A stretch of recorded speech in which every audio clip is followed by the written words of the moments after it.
কিভাবে মাটির নিচ থেকে এত বিপুল পরিমাণে স্বচ্ছ পানি উপরে উঠে আসছে? কিভাবেই বা এই পানিগুলো মাটির নিচে অবস্থান করে? এই বিষয়গুলো কখনো ভেবে দেখেছেন? হ্যাঁ বন্ধুরা, আমিও একসময় চিন্তা করতাম যে মাটির নিচে হয়তো এরকম বড় বড় কেভ বা গুহা রয়েছে যেখানে পানি থাকে এবং এই গুহা বরাবর গর্ত করতে পারলেই হয়তোবা পানি উঠিয়ে আনা সম্ভব এবং এর ফলে যে পানির শূন্যতা সৃষ্টি হয় তা ভূপৃষ্ঠের পানি চুইয়ে চুইয়ে ভিতরে যায় এবং পানিটা আবার পরিপূর্ণ হয়ে যায়।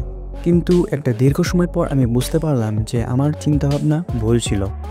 আমার চিন্তা যৌক্তিক হলেও এটা ভুল, কেননা মাটির নিচে কোনো কেভ থাকে না। মানুষ তার প্রয়োজনে যে পানিগুলো ব্যবহার করে থাকে সে পানিগুলোর সাথে বালু মিক্স থাকে। এখন স্বাভাবিকভাবে প্রশ্ন আসবে, যদি বালুই মিক্স থাকে তাহলে এত পরিষ্কার পানি কিভাবে উঠে আসে?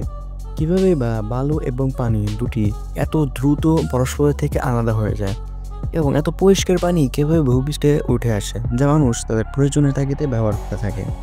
বন্ধুরা, কিভাবে এত পরিষ্কার পানি ভূপৃষ্ঠে উঠে আসে? কিভাবে বা এই পানিগুলো ভূঅভ্যন্তরে এত সুন্দরভাবে অবস্থান করে? এছাড়াও আরও বলা হবে মাটির নিচে বিদ্যমান তেল ও গ্যাস নিয়ে।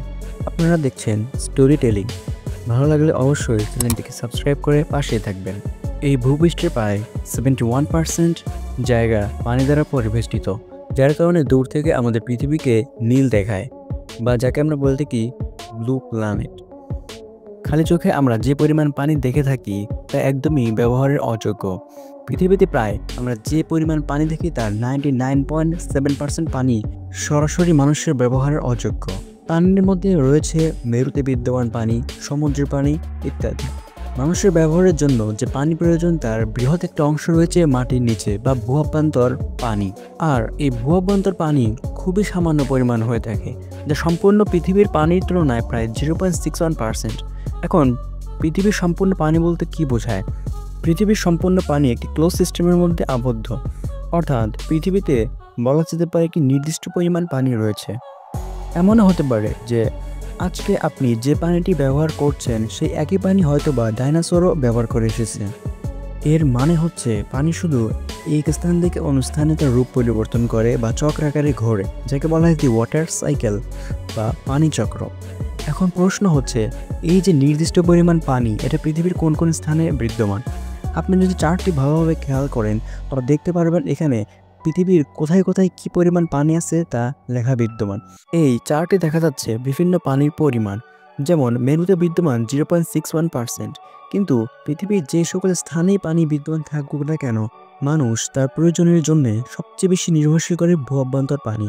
এইবার বলা যাক ভূঅভ্যন্তরের এই পানিগুলো কিভাবে নিচে অবস্থান করে। বিভিন্ন স্থানে জমিয়ে থাকা পানি, যেমন এই স্থানগুলো হতে পারে নদী, নালা, খাল, বিল। এই স্থানগুলোর পানি গড়িয়ে গড়িয়ে নিচে যেতে থাকে। কিন্তু এই পানিগুলো যদি শুধু গড়িয়ে গড়িয়ে নিচে যেতেই থাকতো তবে এই পানিগুলো একসময় এমন স্থানে পৌঁছে যেত যে পানি আমরা কখনোই উত্তোলন করতে পারতাম না। সেগুলো একসময় অনেক গভীরে চলে যেত। কিন্তু পৃথিবীর যে স্তর, সেখানে বিভিন্ন করে স্তর রয়েছে যে স্তরগুলোতে পানি বাধাপ্রাপ্ত পায়। এর মধ্যে একটি স্তর হচ্ছে অ্যাকুইফার। এই অ্যাকুইফারের একটি বৈশিষ্ট্য হচ্ছে এটি বিভিন্ন প্রকার বালি, নুড়ি এবং পাথর দ্বারা তৈরি, যার কারণে এই পানিগুলো মূলত এই অ্যাকুইফারকে অতিক্রম করতে পারে না এবং পানি এখানে জমা হয় এবং একেই বলা হয় ভূগর্ভস্থ পানি। এই অ্যাকুইফারের আকার ছোট অথবা বড় হতে পারে, আবার বিভিন্ন স্থানে হতে পারে। যেমন আমরা যদি বিবেচনা করি আমেরিকার কথা, সেখানে প্রায় 800টি অ্যাকুইফার বিদ্যমান এবং নিউজিল্যান্ডে প্রায় 200টির মতো অ্যাকুইফার বিদ্যমান। কিন্তু বাংলাদেশের যে অ্যাকুইফার সেটি একজ্যাক্ট মান এখনও বের করা সম্ভব হয়নি। তবে ভূঅভ্যন্তর পানি সম্পর্কে আরও বিস্তারিত জানতে এই ভিডিও ডিসক্রিপশনে কিছু লিঙ্ক দেওয়া থাকবে, সেগুলো অবশ্যই দেখে আসতে পারেন। এইবার বলা যাক ভূঅভ্যন্তরের যে বালু মিশ্রিত পানি সেটা কিভাবে উপরে উঠে আসে এবং কিভাবে এত ফ্রেশ পানি আমরা পাই, সেই বিষয়টি এখন ক্লিয়ার করা যাক। এইখানে ছোট পরিসরে ভূঅভ্যন্তরের যে অবস্থা সেটি দেখানো হয়েছে। মনে করুন এই অংশটি হচ্ছে অ্যাকুইফার এবং আমাদের যে পানির লেভেল সেটা হচ্ছে এই পর্যন্ত আছে। এইবার যদি অ্যাকুইফারের মধ্যে পানি দেওয়া যায় তবে অ্যাকুইফারের মধ্যে বালি এবং বিভিন্ন রকমের পাথরের কারণে সেই পানি জমা হবে এবং ভূগর্ভস্থ পর্যন্ত যে পাইপটি স্থাপন করা হয়েছিল সেই পাইপটি পানিতে ভরে যাবে। পরবর্তীতে সে পানি যদি আমরা একটি সিএনজির মাধ্যমে বের করে নিয়ে আসি তবে দেখা যাবে যেটুকু পানি আমাদের ঘাটতি হয়েছিল সেটুকু পানি আবার অ্যাকুইফারের মধ্যে কিছুক্ষণের মধ্যেই ভরে যাবে। এটি মূলত হয়ে থাকে একটি চাপের কারণে। অর্থাৎ পাইপের মধ্যে হচ্ছে নিম্নচাপ এবং পাইপের যে বাইরে সেটা উচ্চচাপ স্থাপন করা হয়। মূলত এই কারণেই চাপের যে ব্যালেন্স করার জন্য উচ্চচাপ এবং নিম্নচাপের কারণে আমরা পানিটি পেয়ে থাকি। এইবার আমরা যে পরিমাণ পানি এই টিউব থেকে বের করে নিচ্ছি সেই পরিমাণ পানি আমরা দিচ্ছি না, যার কারণে আমাদের যে অ্যাকুইফারের মধ্যে পানির স্তরটা ধীরে ধীরে নিচে নেমে আসছে এবং সেখানে পর্যাপ্ত পরিমাণে পানি না থাকার কারণে সেখানে পানির শূন্যতা বা পানির স্তর নিচে নেমে যেতে পারে। আমরা প্রায় সময় একটা জিনিস দেখে থাকি যে পানির স্তর নিচে নেমে গেছে। এটি মূলত হয়ে থাকে আমাদের পানির ব্যবহারের কারণে, অর্থাৎ আমরা যে পরিমাণ পানি ব্যবহার করছি সেই পরিমাণ পানি আমাদের ভূঅভ্যন্তরে পৌঁছাচ্ছে না। এর কারণ হচ্ছে আমরা সম্পূর্ণ জায়গায় প্রায় কনক্রিট দিয়ে ঢেকে ফেলছি। তাই আমাদের যে ভূপৃষ্ঠের পানি কনক্রিট দিয়ে ঢেকে ফেলার কারণে সেটি নিচে পৌঁছাচ্ছে না। এই কারণ হতে পারে আগে যখন মানুষ একটি কুয়া খুঁড়ত প্রায় 10 ফিট এলাকা খোঁড়ার পরেই একটি পানির স্তর দেখতে পেত, কিন্তু বর্তমানে পানির স্তর অনেক নিচে নেমে গেছে। আর এই কারণে মূলত বিভিন্ন স্থানে পানির যে স্তর সেটি নিচে নামার বিভিন্ন প্রকার নিউজ পাওয়া যায়। বিশেষ করে ঢাকার যে পানির স্তর সেটা অনেক নিচে নেমে গেছে, কেননা সম্পূর্ণ শহরটাই প্রায় কংক্রিট দিয়ে ঢাকা, পানি কোনোভাবেই নিচে পৌঁছাতে পারে না, যার কারণে সেখানকার পানির স্তর অনেকটা নিচে নেমে গেছে। যাই হোক, এইবার বলা যাক ভূঅভ্যন্তরের পানি এত স্বচ্ছ কেন। আপনারা নিশ্চয়ই এই রকমের ফিল্টার দেখে ফেলেছেন, যার মধ্যে এই স্তরগুলো পানি যখন অতিক্রম করে আসে সেটি অনেক বেশি স্বচ্ছ হয়। অ্যাকুইফারের মধ্যে বিদ্যমান পানিগুলো অনেক স্তর ক্রসিং করে সেখানে পৌঁছায়, যার কারণে পানিগুলো অটোমেটিক্যালি অনেক বেশি ফ্রেশ হয়ে যায়।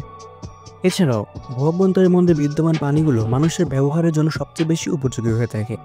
কিন্তু এই ভূঅভ্যন্তরে বিদ্যমান পানিগুলো কিন্তু অবশ্যই দূষিত হতে পারে। সেটা হতে পারে মানবসৃষ্ট এবং প্রকৃতিগত দুই কারণেই। যেমন প্রকৃতিগত কারণ হতে পারে যেখানে আমাদের নলকূপটি গাড়া হয়েছে সেখানে হয়তো আগে থেকে আর্সেনিক ছিল, যার কারণে পানিটি অবশ্যই দূষিত হয়ে যাবে। এটা হয়তো একটি প্রাকৃতিগত কারণ।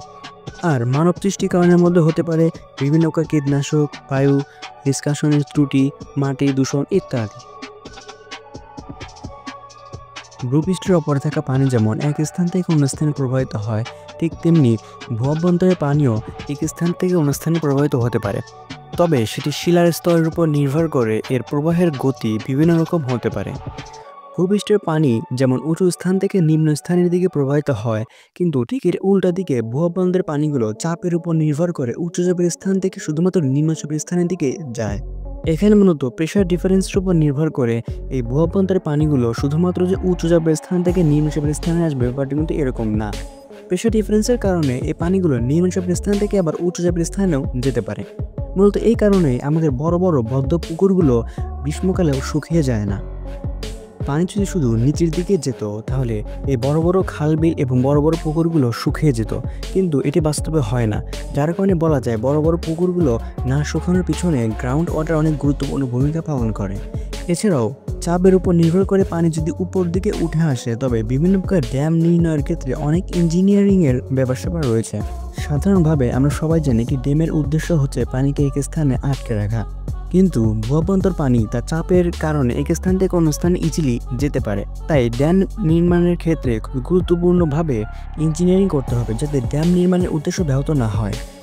এইবার কথা বলা যাক তেল নিয়ে।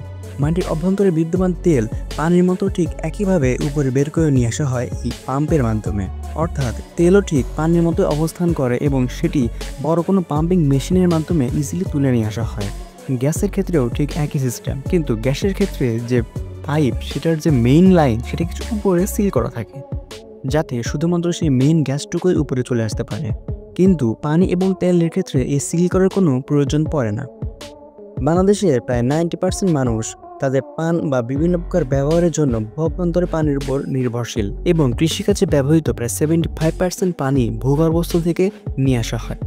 সুতরাং আমরা যে পরিমাণ পানি আমাদের প্রয়োজনীয় তাগিদে ব্যবহার করছি ঠিক সেই পরিমাণ পানি আবার ভূঅভ্যন্তরে পৌঁছাচ্ছে কিনা সেই বিষয়ে আমাদের খেয়াল রাখা উচিত।